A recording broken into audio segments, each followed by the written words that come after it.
എല്ലാവർക്കും സ്വാഗതം.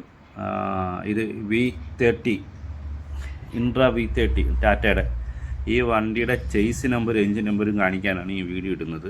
കാരണം പലർക്കും അറിയത്തില്ല. ഇത് ടിപ്പർ മോഡൽ വരുന്ന വണ്ടിയുടെ ചേസ് നമ്പറും എൻജിൻ നമ്പറുമാണ് കാണിക്കാൻ ഉദ്ദേശിക്കുന്നത്.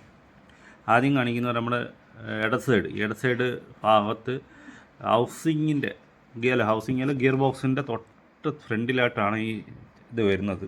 നമുക്ക് അടിക്കൂടെ കാണാം, താഴത്തെ ഭാഗത്തൂടെ കാണാകത്തുള്ളൂ. താഴത്തെ ഗിയർ ബോക്സിൻ്റെ ചേർന്ന് കണ്ട് ആ സ്റ്റീലിൻ്റെ ടൈപ്പ് സൂം ചെയ്ത് കിട്ടിയില്ല. എന്നാൽ ആ സ്റ്റീൽ വെളുത്ത ഗിയർ ബോക്സിന് ഫ്രണ്ടിലായിട്ട് വരും, തൊട്ട് ഫ്രണ്ടിലായിട്ടാണ് വരുന്നത്. നമുക്ക് പെട്ടെന്ന് കണ്ടുപിടിക്കാൻ എളുപ്പത്തിന് വേണ്ടിയാണ് ആ കാണുന്നതാണ് എൻജിൻ നമ്പർ. അതേപോലെ ചേസ് നമ്പരും നമുക്കിത് അതുപോലെ കണ്ടുപിടിക്കാം. കാരണം ചില വണ്ടിയുടെ പല സ്ഥലത്തായതുകൊണ്ട് ഇത് ഇൻട്രാ V30 ടിപ്പർ മോഡൽ വരുന്ന AC-യുടെ വണ്ടിയുടെ ഇതാണ് ഞാൻ ഇപ്പം കാണിച്ചത്.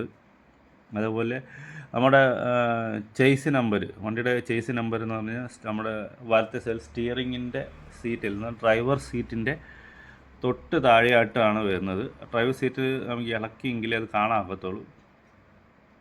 സീറ്റ് ഡോർ തുറന്ന് തന്നെ ഡ്രൈവർ സീറ്റിൻ്റെ സൈഡ് തുറന്ന ശേഷം ആ സീറ്റിനകത്തൊരു നട്ടുണ്ട്. ആ നട്ട് ലൂസ് ചെയ്ത് കഴിഞ്ഞാൽ സീറ്റ് മടക്കി കഴിയുമ്പോൾ അതിൻ്റെ തൊട്ട് താഴെയായിട്ട് ആ ചേസ് നമ്പർ അതിനകത്ത് കാണിക്കും. അത് നല്ലതുപോലെ കാണുകയും ചെയ്യാം. ഇത് കണ്ട് ഇഷ്ടപ്പെടുന്ന ലൈക്ക് ചെയ്യുക, ഷെയർ ചെയ്യുക. എൻജിൻ്റെ നമ്പർ ഒന്നുകൂടെ ജസ്റ്റ് ഒന്ന് കാണിക്കാം. സീറ്റ് ഇളക്കി കഴിഞ്ഞാൽ ഈസി ആയിട്ട് കാണും. സീറ്റ് ജസ്റ്റ് മടക്കിയാൽ ഈസി ആയിട്ട് കാണാമെന്നേ ഉള്ളൂ. ഈ സീറ്റിന് തൊട്ട് താഴെയായിട്ടാണ് വരുന്നത്. അതാണ് ആ ചേസ് നമ്പർ. അതുപോലെ എൻജിൻ നമ്പർ ഒന്നുകൂടെ വീഡിയോസ് ഇടുന്നുണ്ട്.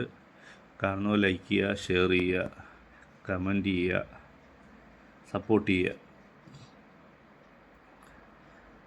ഇതാണ് ചേസ് നമ്പർ. നമ്മുടെ ഗിയർ ബോക്സിൻ്റെ തൊട്ട് ഫ്രണ്ടിലായിട്ടാണ് വരുന്നത്.